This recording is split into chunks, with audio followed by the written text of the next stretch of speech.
We're live. We are live on X right now. BYU defeats West Virginia in a blowout. Ugly, ugly first half, reminiscent of Iowa football, Virginia basketball under the Tony Bennett days. It was disgusting in the first half. Second half, BYU explodes for 52 points. They had 25 at halftime, finished with 77. Blowout West Virginia tonight. Cougars win 6 straight in a row in the Big 12. BYU controls their own destiny, whether they're going to be a top 4 seed in the Big 12 tournament. Chase, initial thoughts from tonight. It was like the sneakiest blowout of all time. Yep. Where there was a moment in the first half where you're getting a little worried and you're like, wait a second, what is going on with this team? Does West Virginia have this figured out defensively? Even at the end of the first half, you have a 6-point lead, but you only scored 25 points. And then the second half come out strong and then literally just not let off the break. But it wasn't in like a big way. It didn't seem like massive runs. And all of a sudden, BYU was up 20, almost 30. Right? I think that was the largest lead. It was 30. And you're all of a sudden like, oh, wow, they're actually killing this West Virginia team. It was just so like nonchalant, it feels like. Yeah, it wasn't as in your face as the Kansas game, but clearly it was the same game plan where it was basically, look, just put seatbelt on Javon Small and then let everybody else shoot. Don't let them inside. Let them shoot threes. Force them to take outside shots they don't want to take. And West Virginia, I mean, they couldn't hit a thing tonight. Credit to BYU's defense. This West Virginia team spiraling at the wrong time. I think we might be seeing them on the outside of the bubble because their next 2 games are UCF and Utah. And if they blow one of those, then they got to probably do some work in the Big 12 tournament. And that's not a position you want to be in. So that's a team trending downwards. Meanwhile, this BYU team, I don't want to say it because we might have said this about Kansas State, but BYU might just be the hottest team in the country right now. Yeah, they very well might be. I mean, there's guys with analytics who can tell us stuff like that analytically. But as far as like the best wins and winning 6 in a row anytime in college basketball, I don't care who you are, what conference you're in, tough to do. Yep. And it's stuff that like Duke and Auburn are doing this year because they're just so dominant.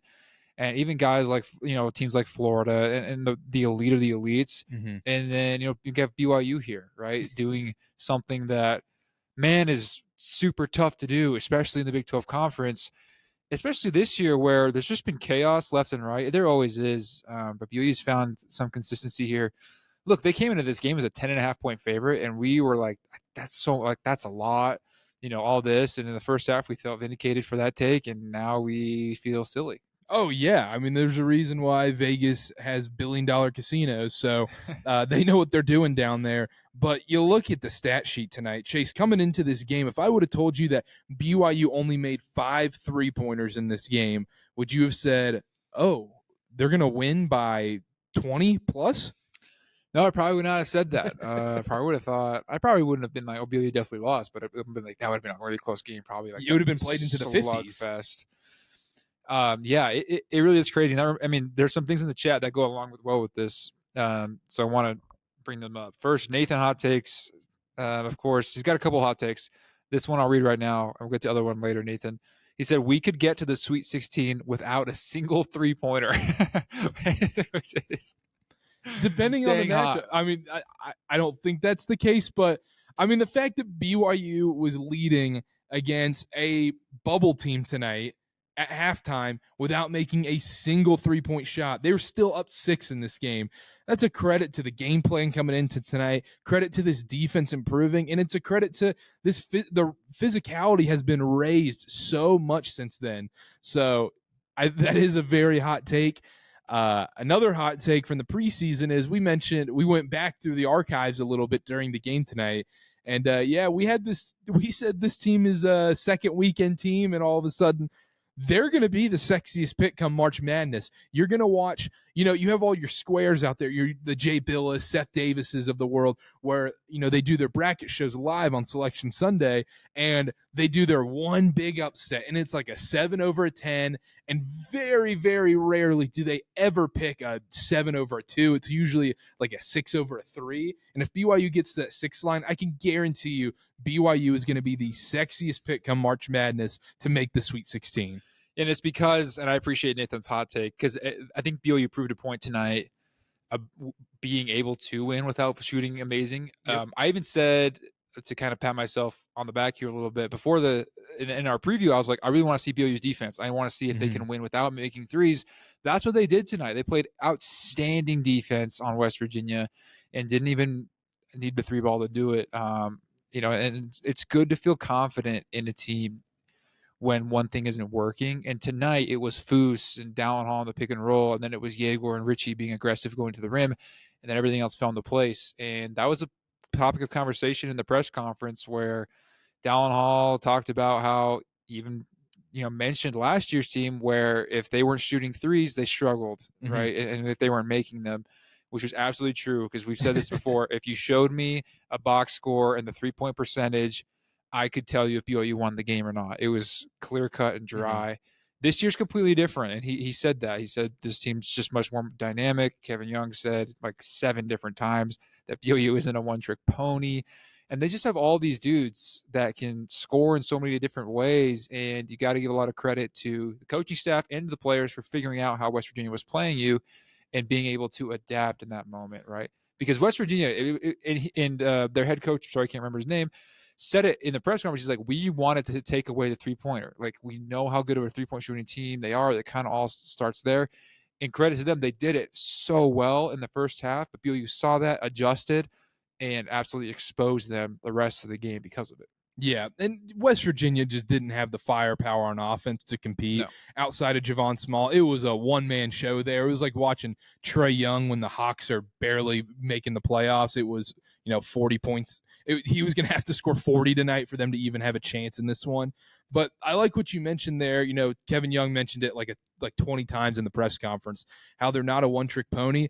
But the other part is, the most impressive thing for me tonight was the coaching staff adjusting on the fly to what needed to happen. And that's why BYU has been able to go to these 10, 11-man rotations, is because the coaching staff kind of feels out the game a little bit. And that's a sign of an elite coaching staff. That's what the greats do. That's what the Coach K's and the Roy Williams would do of the world, where when you go into a game and you say, hey, they're playing us this way, we have the options, we're going to play this other way. And that's what happened tonight with the Dallin and Foose game. Was rolling there for a little bit.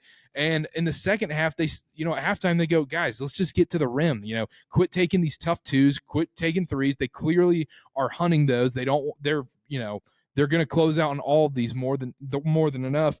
So if they're going to play that aggressive on the perimeter, drive to the paint, get to the paint, and you saw that immediately out of the second half with Richie driving in. Now that first shot was a Yegor 3 in the corner. It was off of a Richie drive. It was off of a Richie drive, and it wasn't a designed Yegor 3, as we found out in the press conference. So credit to this team, credit to the coaching staff. Adjusting on the fly like that was the difference in this game, and credit to Foose, man. Foose played his freaking butt off. He's been in a funk recently, and he finally got his groove back tonight this was the perfect matchup for him.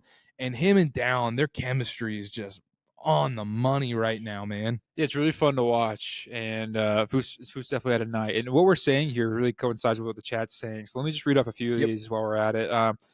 In fact, David J. 505 says Foose is solid as a rock. He definitely was tonight, like you're saying. Obviously having that 20 and 10 double-double. It just was his night. Like, West Virginia could not guard him. He got every big in foul trouble. Yep. They were, and at that point, they knew they couldn't do anything defensively, and he just backed them down and did his thing.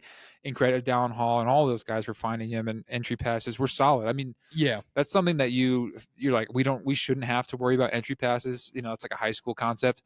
I'm just grateful BYU knows how to do it. Yeah, and then on top of that, Foose just did an unbelievable job sealing out his defender. And Dallin Hall, they have that chemistry where the timing is perfect for him to get that entry pass, and then he was just cooking those bigs. Yeah, we were talking about how during the game that might be like so important in March, when there are times when you just can't get things going and you just really feel like you're stuck, and maybe teams have planned really well. Like, that seems like the go to the well bread and butter. This can happen whenever you need it. Which is ironic, because that's what BYU needed last year against Duquesne. I mean, Jackson Robinson goes off in that game, keeps them alive in that spot, but they almost needed a safety blanket to, get things going inside. And when the three ball's not falling, Richie's getting hounded, and Yegor might be struggling in a game come March, because if you're going to try and win a bunch of games in March, that's inevitably going to happen. they're going to need that two-man game between Dallin and Foose. Absolutely. Let's go back to chat. Alex B says, does BYU even need to shoot threes anymore? Back to that point. Out of threes. BYU guy 32. I think it's Latter-day Cougars' his name. Sorry, guys, the chat's glitchy with your names, but we get your ads at least. I said Javon Small will have nightmares about BYU defense the rest of his life. 100%. Yeah, two of his worst games in all conference play have both come against BYU. And we kind of talked about, he's going to get up his shots tonight. He did, shot 10 more shots than he did before.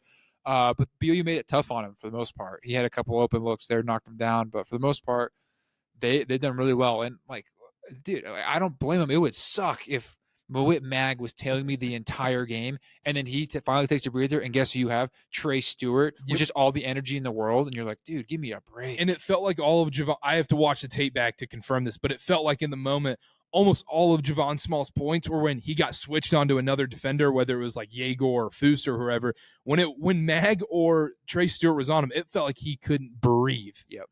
And having Myt Mag come March, you have to, if you want to make a run in March, you have to be able to have a guy that can guard another team's best player. And having a guy in Myt Mag that can do that, and he's not a complete liability on the offensive end too. He can knock down corner threes. He can take it to the basket when you need him to.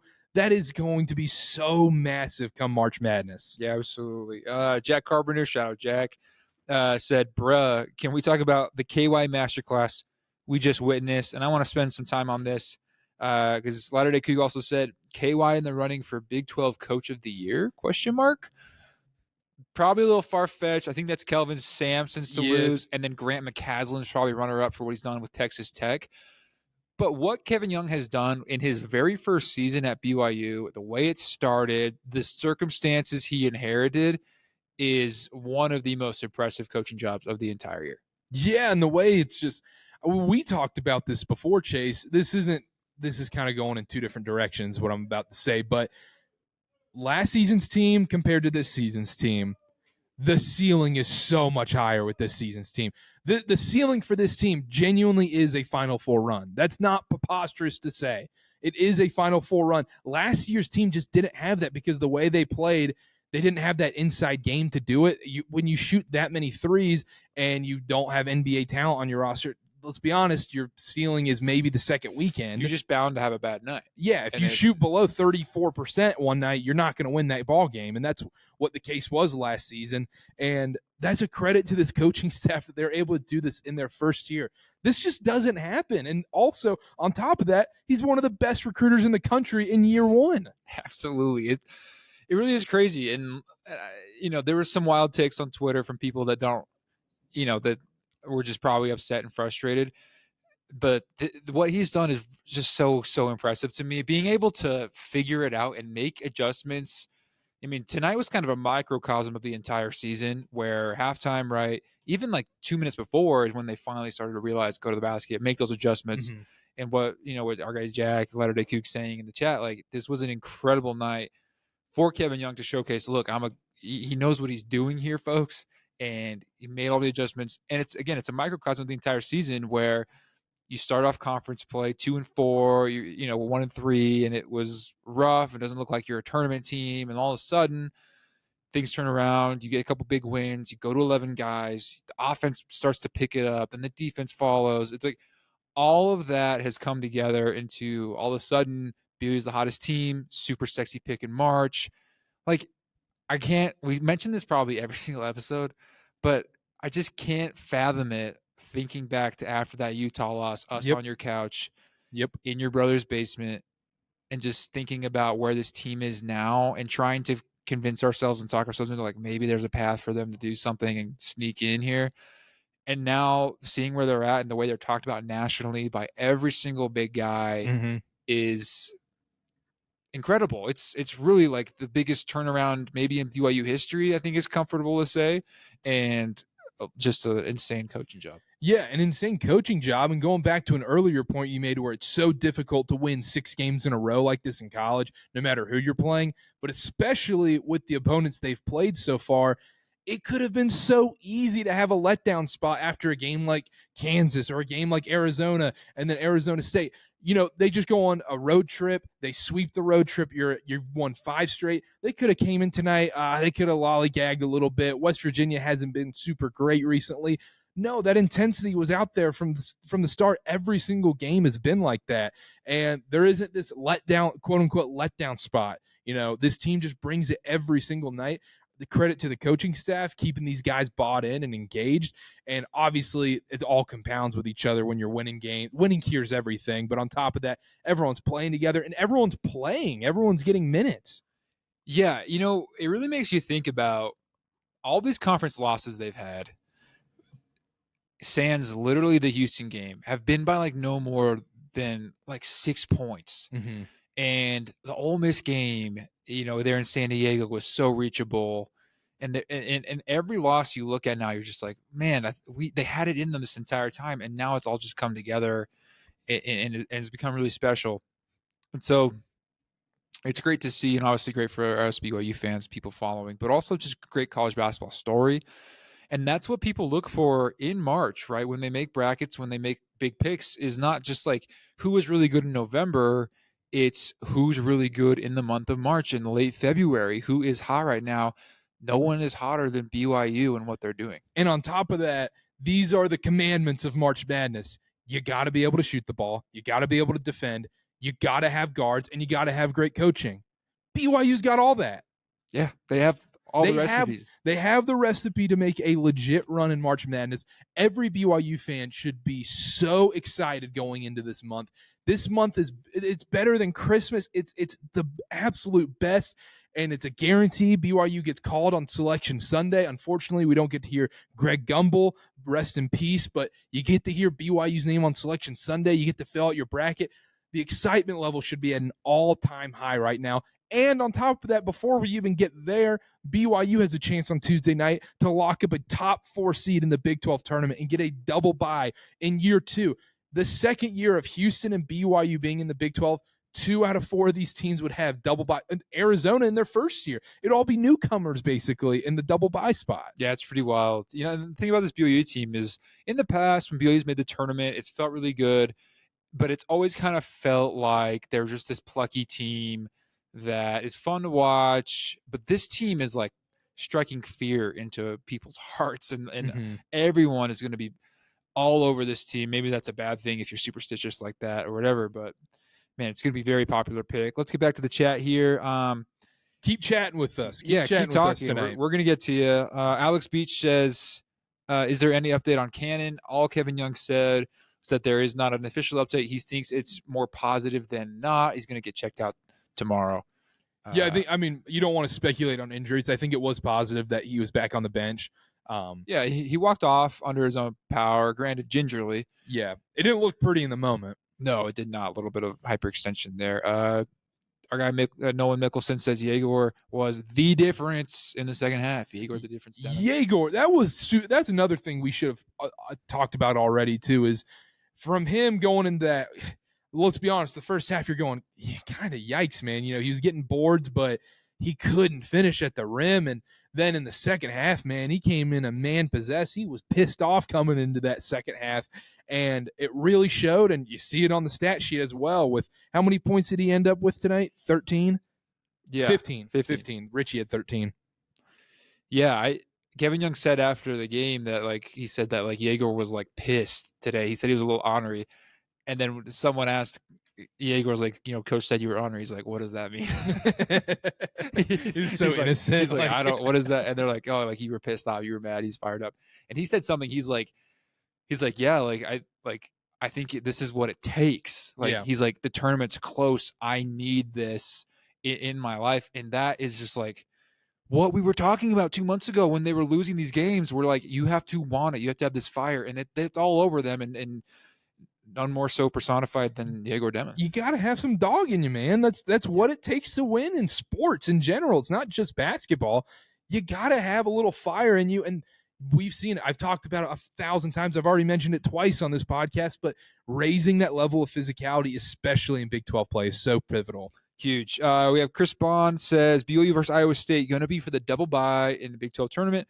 don't be surprised if there are some technicals. These two teams hate each other. Yeah, it was chippy last year. It was chippy last year. And BYU blew that game last year. And they really had it. Yeah, they really had a shot to win that one.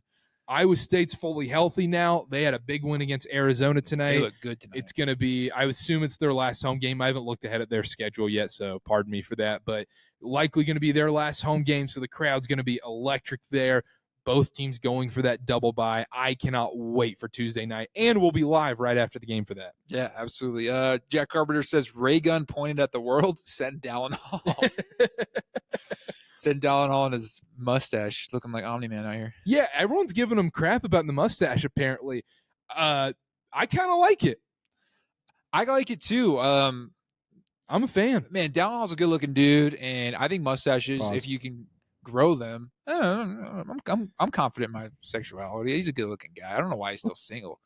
But, mustaches usually compliment dudes if you can grow, like, a good one. Not the Provo, like, wispy, like that one.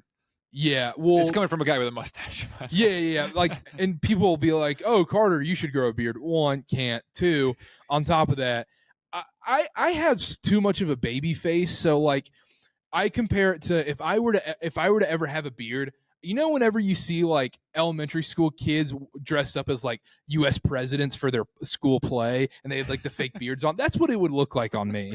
Like that, kind of like the Brigham Young neck beard kind of look. Yeah, just like that bushy, like it's over your mouth. Like it would not fit with me. There's only one way to find out. Dave, there's no way to find out. I'd have to take some of those hair supplements. I don't even think that'd do it. Give some Hims. Hit on the. What's that? Oh, it's like the Hims and Hers. They had a Super Bowl commercial. Yeah, I see those commercials all the time. All the time. David Horner said early foul trouble was exactly what Fousseyni needed to get going again. Absolutely right. He's able to attack when those guys are in foul trouble. That was awesome to see because we were a little nervous with Kaba going out. We're like, okay, defensively, what's going to happen here? BYU loses a little bit of rim protection, but West Virginia was somewhat undersized, and Foose took full advantage. He came in pissed off himself too, and great job by Foose tonight. Absolutely. He also kept going. He said, and you got to have free throws. That part scares the crap out of me. Look, it was better tonight, 63%, and that's saying something like, oh, that was better. I'm most impressed with how many they shot. Getting the line 22 times is huge. Hitting 14 of those, like you want that a little bit higher. Got to make your free throws. Yeah, and make sure to always hit front end of 1-and-1s. I can't remember. Some BYU fan tweeted it out, so sorry if I'm not giving you credit. They said if you miss the front end of a 1-and-1, it should be 0 for 2 in the stat book. I 1,000% agree. Yeah, it sound like everyone's dad, or like 1.5 when you're like 10. It's like it's free points. It's just hit your free throws. Hold that follow through. It's absolutely true. Jack Arbiter says the villains out west. Yeah, eye emoji. Yeah, that was from our last podcast, huh? Yeah, talked about them being potential villains. It's a decent nickname. Yeah, because I'm curious to see how these following games go. That Utah game is gonna be. I am so excited for that one. These dudes want it so bad. None more than guys like Trevin Nell and Dallin Hall who want to get Utah back so bad. And I'm like I said, I'm very excited for that one. I think these next two games, like Christian mentioned it in the chat, they're going to get really chippy. Real chippy. And Trevin Nell is going to be involved in basically all of them. He is. There's something about this BYU team, and it's probably that confidence, like the fact that they're playing pissed off, that will do that to you, right? As an opponent, right? And it also sucks to get beat, and it sucks to play a team that's like dang good and hot, and you feel like as Carter drinks out of a Dasani and then just pops up on a fresh one and decides to sip out of that. How do you get the cold one? Chris Bond asking a really good question here. What team had you more excited in March? This team or the 2019-2020 COVID team? That's a great question. It's pretty equal. What about you? Oh, you gotta love that 2020 team. They also shot the three like crazy. They were like ahead of the time, but offensively. And that was a kind of a down year in college basketball a little bit. The tournament was more open. I think the ceiling's about the same with both teams. I know that's crazy to say because that team would have had a better seed line than this one, but how hot this team is playing coming into March and the pure talent they have on this roster, I would say the ceilings are about the same. The excitement levels should be the same. I know that sounds like a cop-out answer, but no, it is. No, it's not. But it is. But I understand exactly what you're saying. It's just so hard to say because that season was canceled. The biggest what if in BYU history. Shout out Brandon Davies, maybe that one. But I just think that this team has like a little bit more firepower, star power, NBA talent. mm-hmm. And so I would probably give it to this team, but it's neck and neck, man. Yeah, it's neck and neck. It's a shame that tournament got canceled. I remember I was, the world was shutting down. I was like, I don't have March Madness. I don't care about anything else. Yeah, you're like, I don't care. People are getting sick and dying. I just care about I cared about people dying, but obviously we did. This one's for you specifically, but our guy Nash Talks Texas. Let's go. Shout out Nash. Go follow Nash in the chat. The best Texas follow out there. Shout out Nash. He says, what's it like having a winning basketball team? Oh, my gosh. Tough loss for the Longhorns today. The Longhorns, Texas, y'all would have a lot more fun playing in the Big 12 right now because the SEC is a gauntlet. And on top of that, Texas needs a new coach more than anybody else in the country. I've never seen a coach misuse more talent than this guy right now in Texas. It's terrible. It's a disaster in Austin right now. They need a new coach, and they're going to put out money. They're going to get someone good. Obviously, it's not going to be Chris Beard, but they're going to put out money for someone. I'm very curious. You cannot bring him back next year. Yeah, McConaughey, he's going to be fed up at one point. Probably already is. It's not McConaughey you got to worry about. No, yeah, Texas still bubble. That Texas Oklahoma game could end up being a winner. Yeah. Winner goes to the tournament. And I'm full blown rooting for Texas over Oklahoma, not just because of my guy Nash. I like a lot of the Texas fans out there, but it's also Texas is a way more fun team, and they have a lot more talent. They have NBA talent on that roster. I want to see that in March. I don't want to see this Oklahoma team. I don't want to see San Diego State either, by the way. I just want that out there. I'm sick and tired of the Mountain West. Why do I have to pretend the Mountain West is good every single year? Look, San Diego State made one run. Great. NC State made the Final Four last year, and all of a sudden the ACC is the worst thing on planet Earth. I don't want to see the Mountain West in March. They stink every sinlgle year. Yeah, San Diego State's the anomaly. I do like New Mexico this year. I just want that out there. He likes the Lobos. I like the Lobos a little bit. He likes Me and Morless Lobos. All right. I don't know if I said that right. No, I don't know. Me neither. I am a quarter Mexican, though. Nathan Hot Take says, got to have that dog in you for the half-court shot, I guess, at Jack Carpenter 5. Yeah, Jack catching strays. Jack had a little too much dog in him. I think that's the problem. You know that one NFL player that came out of I can't remember who it was, sorry, but that one NFL player who came out of the tunnel just banging his helmet against the head and he started bleeding everywhere before the game. That was Jack going for the half court shot. That's a good one. We should probably make a meme with Jack going for the half court. We meme back our memes guy. The Bel Air clip. Like in an empty room or no. The Carlton. The Carlton. The Carlton thrown for yeah. Might have to do one of those. Nolan Mick, I call you Nolan Mick, or grab Nolan Mickelson, says the AJ cam was fun tonight. The ESPN announcers are in love with AJ. There's a lot of times we didn't see it, but I've saw some clips on Twitter where BYU would do something and they would just cut to AJ and just see what his reaction. Oh my goodness.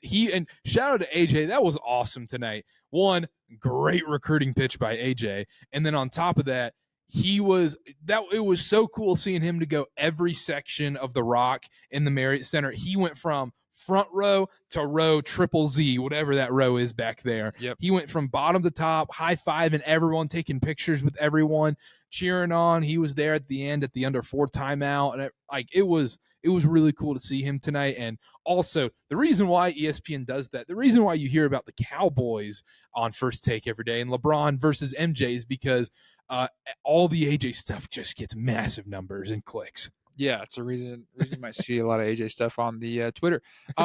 They spent the entire second half, the entirety of it, amongst the fans. Yeah. It's particularly the students, which is really, really cool. Yeah.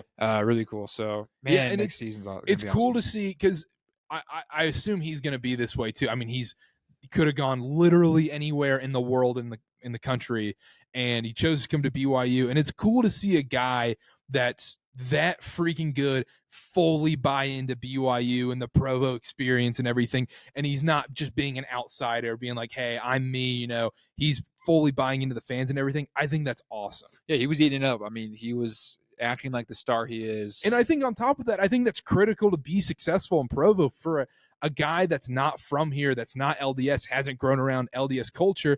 It is a culture shock coming out here, and the fact that he's buying into that and not trying to be this, you know, outsider, like this is weird kind of thing is awesome, and that's a recipe for success. We've seen it even with this team, like Yegor was that guy at the beginning of the season and whatnot. Yeah, absolutely. Absolutely. I mean, every time I see him out here and wearing BYU stuff, I kind of pinch myself. I'm like, I can't believe he's getting out here. David Horner says Michael Jordan's best games came because he was pissed off. Yegor's right. We really do need it. And I think that's been the big difference. If I could point to like what changed in this team, it wasn't be like, oh, they were just the X's and O's. It was just that they started caring more. They had a chip on the shoulder. They built their confidence. What were your best games? Were you pissed off like when you played high school ball or church ball or whatever, rec ball? Was it when you were pissed off, or was it when, you know, you were chill dog chill? That's a good question. I personally probably more chill dog chill. If I get too emotional, I make poor decisions. Yeah. But what I did, not that it matters, I found I thrived when I got in other dudes' heads. Like I chirp a lot when I play, and so I would like try to manipulate their emotions when I was under control of mine. Yeah, I had to chill dog chill. I mean, I got youngest sibling problems with me. I'm the youngest of 7 brothers, so like if you're the youngest of a big family, especially all boys, you can get in their heads so easily. And then I just turn into like that angry little character from Inside Out, and I just get pissed off. I'm a bowling ball in the paint. I'm like Grayson Allen doing the Heisman pose, driving to the basket. But Grayson Allen tripping dudes left and right? No, I wouldn't trip. I wasn't a dirty player. I wasn't dirty. Yeah, Grayson Allen comparison here. Grayson Allen was not dirty either. Jack Arbiter said, yo, Chase, this is old, but he said, Omni-Man, that's a clutch comment. I was unfamiliar with your game. Celtics still suck, though. Shut up, Jack. And then he says, yo, Nathan, hot takes. I had a professor Thursday say, I saw your half-court shot. Not great. Catching strays in the Tanner building. It spreads. It spreads, It Jax. spreads, yeah. Holy crap. That's hilarious. BYU professors. I would just love the fact that we keep posting that half-court shot. People are coming up to Jack on campus. You're like, you were the guy with the half-court shot? Yeah, we might have done irreparable damage to his BYU cred with that tweet. No, Jack's the GOAT. That's true. Jack was a small part of our upcoming episode, Chase. Upcoming episode. Bubble Murray is what they were calling him. Should we just talk about that right now real quick? Might as well. Yeah, we got Dallin Hall. We recorded an interview with Dallin Hall yesterday before the West Virginia game. Sick. In person at the practice facility. Great interview. That'll be out Monday morning. It'll be on YouTube, Spotify, Twitter, Apple, wherever you listen. It'll be on there. Dallin Hall on the pod Monday. And then our Iowa State preview won't be out until Tuesday morning because we want to let that Dallin Hall interview breathe a little bit. So yeah, it was awesome. Make sure to tune into that. We had a great time with him, and Jack made some memes for us. So we had to give Jack the inside scoop that we were interviewing Dallin Hall on Friday. Yeah. If you don't follow Jack in the memes, you need to because they're incredible, especially if you're avid listener of us. Yeah. Alex Beach says, sorry, Nash. Talking to Nash Talks Texas. No sympathy for the Longhorns tonight. We had to watch a blowout instead of our game for a good 10 minutes. Oh, it bled in. Yeah. This is a problem in college basketball now where, look, if we're going to have these reviews and everything, I'm fine with these games going a little bit longer. Look, I don't care. It's fine. But we got to schedule these out better. And if it goes from like noon to tip-offs at 2:05, the tip-offs just has to be moved to 2:30. And I know the argument is, well, you can just change it to ESPN News or you can go on the ESPN Plus app. One, the ESPN Plus app blows. It asks if I'm logged in every single time. And if you have ESPN Plus, I pay like $13 a month or something for it. Yes, I have ESPN Plus. Thanks for asking once again. But we gotta stretch out these start times. It's got to be 2:30. I know people are gonna have to stay up a little later. It's fine, but I'm tired of when I'm at home. I'm tired of missing the start of games. I'm sitting here fumbling. I'm like ESPN News, ESPN Plus, Peacock, HBO, whatever it may be. I feel like it's on 5,000 channels. I couldn't imagine being an old person watching sports now. It's a disaster. It screws up the recording too. My dad just gave up. He's just like ESPN Plus. No, I'm out. He's like, Carter, you just tell me what happens. Yeah, just hey, I'll listen to the podcast. Maybe catch a YouTube highlight. I can't with ESPN Plus. I saw someone on Twitter, so like they should just call it ESPN Start. Yeah, it's exactly. Just the start of games. Also, like, yeah, ESPN News. Who's just tuning into ESPN News? It's just on at bars and airports. Yeah, when there's like nothing else going on. Yeah, there's like around the horn, 3 a.m. Yeah, I mean it's pretty great that they have it. Like it's smart of ESPN. They're like it's just everything that bleeds. We just chuck anything on ESPN at any given time.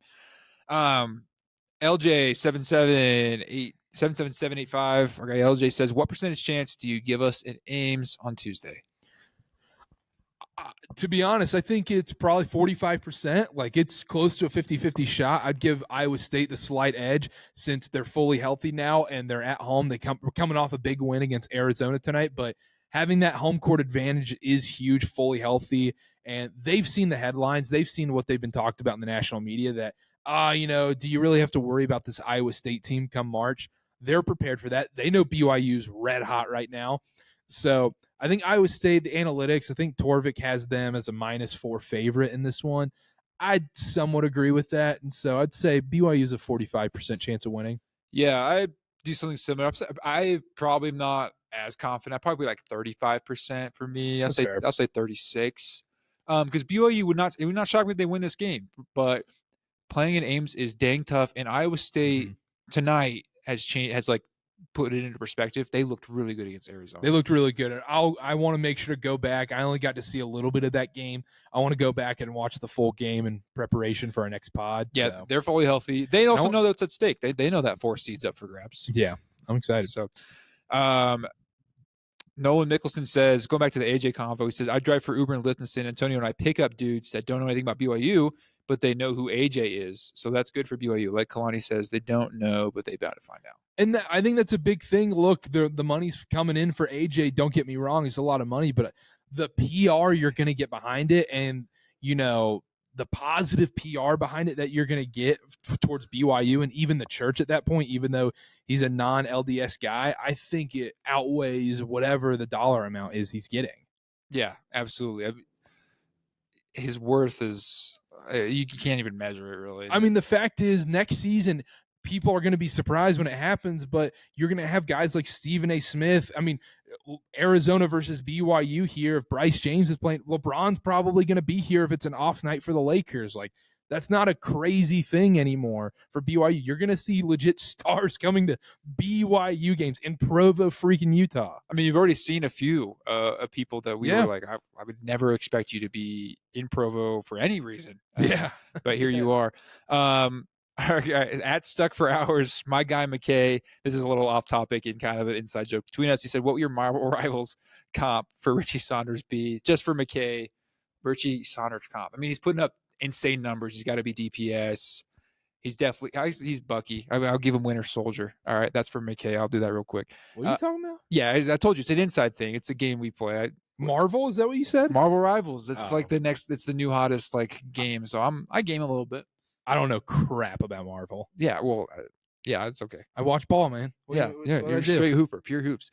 Chris Bond says, hypothetically, if Cooper Flagg stayed another year, who wins head-to-head to BYU or Duke?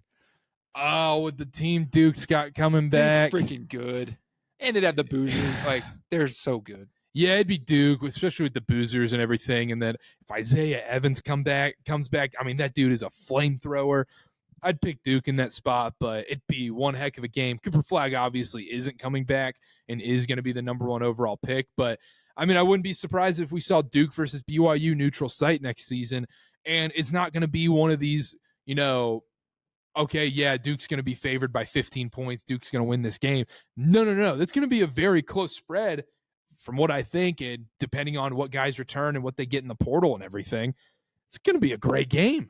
It would if they do play, which would be amazing. It's gonna be awesome. I will be there no matter what. No matter what. This is also coming from a Duke fan though, so you gotta take it with a grain of salt. I want this on the record. I went to BYU alum.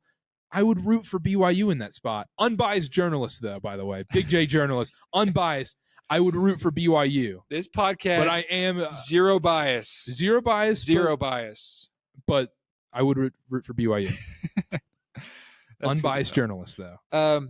Jack Carpenter says, can y'all drop your max prep stats in the chat? I don't know if you're talking to chat or us. Nothing. But I didn't play sophomore through senior year. So what's the freshman stats? What'd you got? Like a few threes. Just got cussed out. Well, white guy coming off the bench. Were you just like, come in, shoot threes, get cussed out. Doesn't matter if you made them. Just pull the trigger and just pull the trigger and then you're out. Yeah, and then I was like, this is a waste of time. I'll go play rec ball. I'll go play anywhere else. So this is a waste of my time. I knew from a very early age, I was told by my parents I would never go to the NBA, and so that dream died quite quickly. That's crazy. I wasn't going. That's a bummer. You were 6'6". Are you 6'6"? You have a chance. You had a chance. I was 6'6". Did you have like a complex in life? When was the moment you're like, oh, I'm not gonna play, true college ball, or I'm not gonna play pro ball? That dude, it's not that it's important. My sophomore year, I was told by like a lot of people that I could do something special. Because when did you start dunking? I mean, I was like a freshman. Yeah, that's got to be awesome. Yeah, I was never like I'm not super athletic, but yeah, I mean, I'm 6'7". I remember freshman practice. I got yammed on one time. I mean, just yammed on. And I was like, yeah, that's the moment I knew. Yeah. Shout out Shamar. Shout out Shamar. I don't know who that is, but no, like my sophomore year, people were like, we had a coaching staff and they really hyped me up and told me, like you'll be signing papers Saturdays, stuff like that. Then you got a new coaching staff junior year, senior year, and honestly, it's my fault. I didn't put in the work, and then I really realized summer, like between junior and senior, like this basketball thing is not going to be it for me, and just figure out something else. And this segment was sponsored by BetterHelp.com. Go to BetterHelp if you need therapy. Yeah. That got a little dark. Yeah, well. Let's get back to the chat. It is what it is. Please tell me there's people in the chat. There is. Our good buddy, Hema. Shout out Hema. Shout out Hema. My New Zealand brother says, gentlemen, it's the Sabbath, the Lord's day. It is 12:13. It is the Sabbath. I didn't even realize that. You're here watching us, Hema. So it's the Sabbath. Now, there's people working. Please keep watching. Yeah. There is, BYU's employing these people to come clean up the Marriott Center right now because y'all left popcorn in your seats. Shame on you. Shame on you. We pod no matter what. I mean, it's a grind, but we love it. Anything else from kind of tonight's game a little bit? I mean, like we kind of talked about, it was a sneaky blowout. It blew wide open, and you kind of didn't even realize it at that point where you're like, oh. And once BYU kind of got a double-digit lead in this game, you go, I don't know if West Virginia has the capability to come back in this spot. Yeah, I feel the same way. This just was a really good win in the sense that BYU just didn't play amazing, and they still smoked a team that they were supposed to. Yeah. But also, like, I think West Virginia knew the gravity of this game. I don't think West Virginia gave up or folded or whatever. BYU is a better team, and they just acted like it. And they didn't even have to do anything special or amazing, like score 96 points. Yep. They just got to be themselves and in the moment learn, adapt, grow, figure it out in real time. And they did that. And so to have a game where everything didn't work for the first 15 minutes and then being able to figure it out and then excel the rest of the time is just, I think, really good for a team to have under your belt and to have that experience. Because look, come March, and we talk about March a lot because that's what really matters. Things are out the window a little bit, right? Teams, you're seeing guys and teams you've never seen before. They're throwing concepts and schemes that you've never seen before, right? Yep. And you're stuck with having to figure out, what are we going to do here? How are we going to respond? It kind of what happened like with Duquesne last year, where BYU kind of got punched in the mouth, and it was like, we have kind of one thing where we just shoot the lights out, and Jackson Robertson did his best, and they obviously weren't able to close that one out. But the fact that BYU was able to look in real time, figure it out, and then just excel and do it the entire time is huge. Yeah, and just not having to solely rely on the 3-ball in March is a real big thing. And you talk about like Kentucky and Alabama going into March. That's my biggest concerns with those guys. What's going on in the chat right now? What are you snickering about? Well, Hema says you guys are the best. And he says, I'm getting Betos on the Lord's Day. Let me know if you don't want anything. What's the order? Type the order in the chat right now. I know you're waiting forever in that drive-through. Hema, I know if it's not a breakfast burrito, I'll be disappointed. My local Betos up in the Salt Lake region, they give you discounts if you pay in cash. So shout out why that is. Shout out the fellas. Anyhow, yeah, but going back to March Madness, teams like Alabama and Kentucky, I'm curious to see how they react in March because they are solely reliant on the 3-ball. And we've seen Alabama crumble in those moments, even though, yeah, they made the Final Four last year and they just ran into a buzzsaw with UConn. Nobody was beating that team. But we saw the year before that with Brandon Miller, they lose to San Diego State. And then you look at Mark Pope. Mark Pope hasn't won a tournament game yet. And we'll see if it happens this year. They've got a lot of injuries, though, so they might be cooked. Yeah, for sure. Hema says, yes, mixed breakfast burrito. Yeah, that's the move. I'm good tonight, Hema, but just smash it for me, okay? Yeah. Just like absolutely pound it. And take a Tums for me. Sleep well. Hopefully you have a bidet. Yeah. Oh, gosh. Our guy Nathan Hot Take says, shout out to Mag with the most impactful 21 minutes with 0 points. Absolutely 100% agree. Mm-hmm. The stuff Mag does for this team and the fact that it took us a while to figure it out. Wyoming, man. I was going through my camera roll last night trying to organize some stuff, and I saw like the post-game presser stuff from the Wyoming game at the Delta Center. I'm like, oh, that was the Myt Mag breakout game. That's when a lot of things changed for this team. And we didn't believe it, and we're happy to admit that at first. But the things he does are just so huge. And also, he's not a one-trick pony, to steal the phrase of the night. Like, he's not a Logan Magnuson, which if you recall from those Jimmer teams where he was literally on the floor to cover up for Jimmer's defense. Like, he just takes your best dude, and then he hits big threes, right? Jimmer was an elite defender. I don't know what you're talking about, dude. How dare I slander Jimmer in this building? But, like, Myt's also a legitimate offensive, like, option. Yeah. Not stuff to create on his own, but, like, he can take a cut back door, he can drive baseline, and he can hit threes. He's hit some of the biggest threes this season for this team in those super high arcing shots. And look, I have no clue. I have no feel whether those are going in or not, but I'm pleasantly surprised every time. Yeah, absolutely. And so I think it's a great point, Nathan.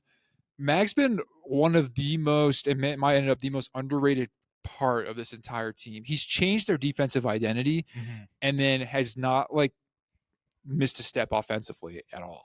Yeah, 100%. I don't think there's even a close second. Maybe Dallin's maturity coming off the bench and settling things down at time. Yeah, but it's just that's the thing about this team, right? You know, everyone that comes in, you just feel good about. Trey Stewart hit 2 threes and was just a menace on defense. Dawson Baker looked like a Kyrie Irving for if not for just 2 seconds, he did it. Yeah, he pulled out the Penny Hardaway right there. Yeah.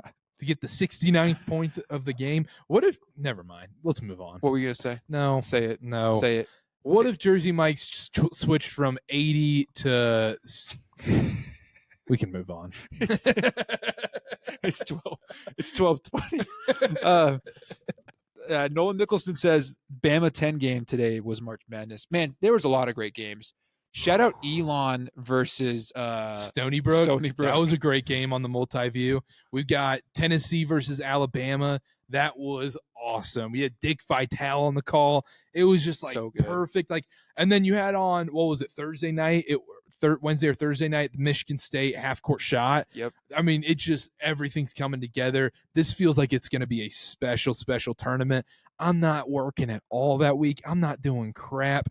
I'm just watching March Madness. I'm going to gain 20 pounds. I'm going to eat the worst food imaginable. Every year I somehow find myself ending up at a KFC. I never eat KFC, but then I end up getting a bucket of fried chicken during March Madness. I feel terrible. It doesn't matter. You just power through it. You watch every game. You wake up at 9 a.m. Mountain Time, and you don't go to bed till, I end up doing podcasts after, so like 4 a.m. and then somehow you wake up and do the same thing and you're just running off Mountain Dew and whatever else. Yeah, speaking of Tums, that's my the week. Last year you got the Chitza, the KFC Chitza. Yeah, well, I got screwed on that Chitza. So I was, KFC even reached out, was like, you got to try the Chitza, and I was like, all right, I'll try the Chitza.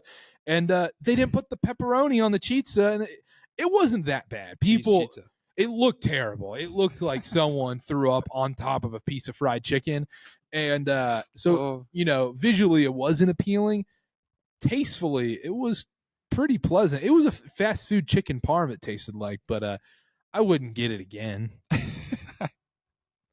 That's probably, I don't think they'll ever sell it again, is my guess. No, that was a gimmick item. And look, if a fast food place reaches out and sends you a DM saying, you got to try it, I'm going to go try it. They reached out onto the CarterCast TikTok page. They should probably just give it to you for free at that point, right? I probably could have gotten it, but, I'm a man of the people, Chase, I pay my dues. Yeah, you gave back to KFC so they can produce more of those Chitzas.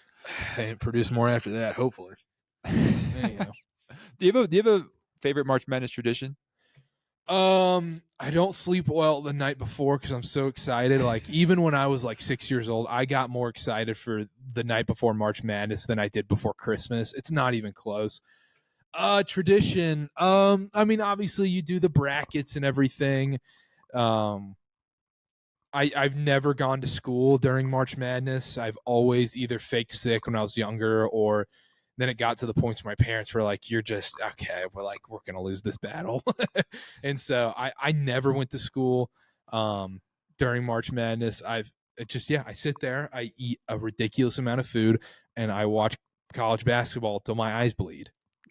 That sounds like a pretty good tradition. It's amazing. I don't miss a second. It is glorious, dude. I don't want to go out. I don't want to go out, and I don't want to miss anything. Like this year, I've made the conscious decision where either I'm going to have someone pick up food for me, I'm getting it delivered. I'm not missing a second of this stuff. No, that's the way. I think that's the way to do it. That's the way to do it. I used to, when I was younger, I probably don't do this as much anymore, nor do I think I should, but I used to make a bracket. I used to only make one. I would pick the team. And dude, I was all in on that team. I just became that team's biggest fan, and my heart broke. Did you switch to that team? Again. Yeah, get that one-time switch to that team. No, I didn't. I just switched for them for 3 weeks. Yeah, and man, I had picked Wisconsin. I had them beating Kentucky, that insane Kentucky team with Cat and D-Book and all those cats.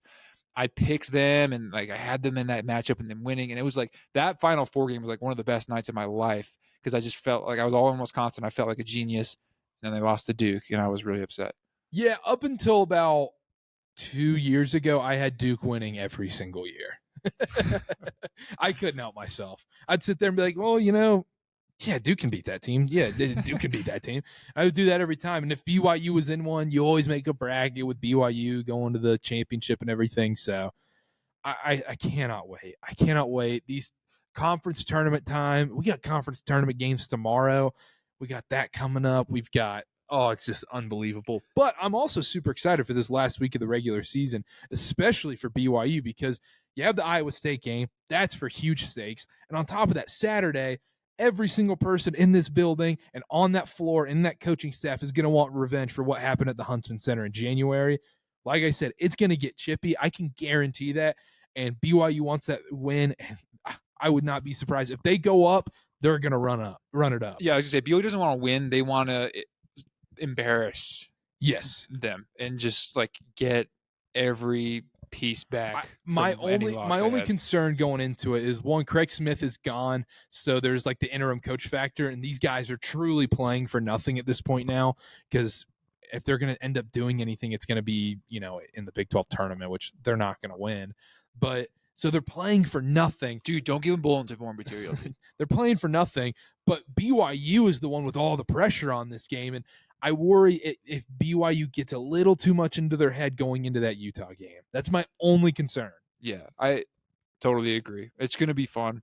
March Madness is going to be incredible. Our guy Nathan says the blue goggle bracket is a great tradition for sure. Yeah, you gotta. And then Jack Carpenter says, what is the acceptable number of brackets to fill out? Like realistic ones, because like you got to do your joke one. Shout out Christian in the chat. He always does like a coin flip bracket. I love that. Yeah, you do a few joke ones. Realistic brackets, I don't like more than 2 to 3 max. Yeah, I probably max out like 4 is like, okay, like how many realistic ones can you have? And also it's hard because you get in your head, right? Because you're like, I really love like this one upset pick. I'm like, am I going to do it for every single bracket? And you're like, I can't do it for every bracket. So there's a guy, he's from Maine or whatever. He's a lawyer up there, and he runs all by paper via email, no ESPN stuff or anything.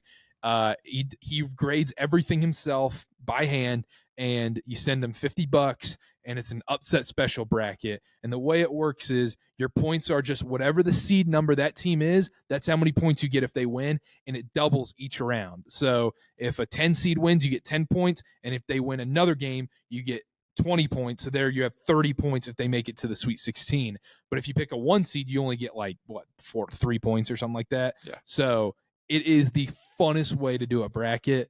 $50 buy-in, not for everyone. And look, I've only won money from it once, but that's an incredible way to do it. It's so fun. When I get the email from my guy Greg, it is my favorite time of the year. Yeah, that's incredible.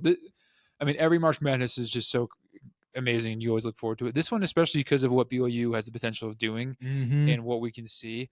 I think, I don't know if you feel the same way, Carter. We had a clip that we talked about, would you rather a Big 12 championship or a Sweet 16 run? And we both said Big 12 championship. I think I'm officially... And we're walking this back. I'm not just saying this because of we got a little flamed on Twitter, but I thought long and hard, and the excitement of March came into my heart and soul, and I started to think, and I was like, I would so much rather this team make a Sweet 16 run. And the whole point going behind this, I mean, we can discuss this right now, or we can discuss it on a potential interview pod later next week. Not the Down Hall pod, different one that we have in the works right now. But like, my thought process was BYU has been to the Sweet 16 before. We've seen that. We had never seen them win a Power 5 conference title, conference tournament title. What the crap? Conference tournament title, which truly does matter. But then the flip side of it, why I'm walking it back is, can you name who won the Big Ten title 4 years ago? We couldn't even, Carter, name the SEC championship last year. We had to I forgot it was Auburn. And that's the point. We were thinking in terms of the long term, like what would mean more. But it came down to I was like, okay, right now, this team, what would I rather have BYU do?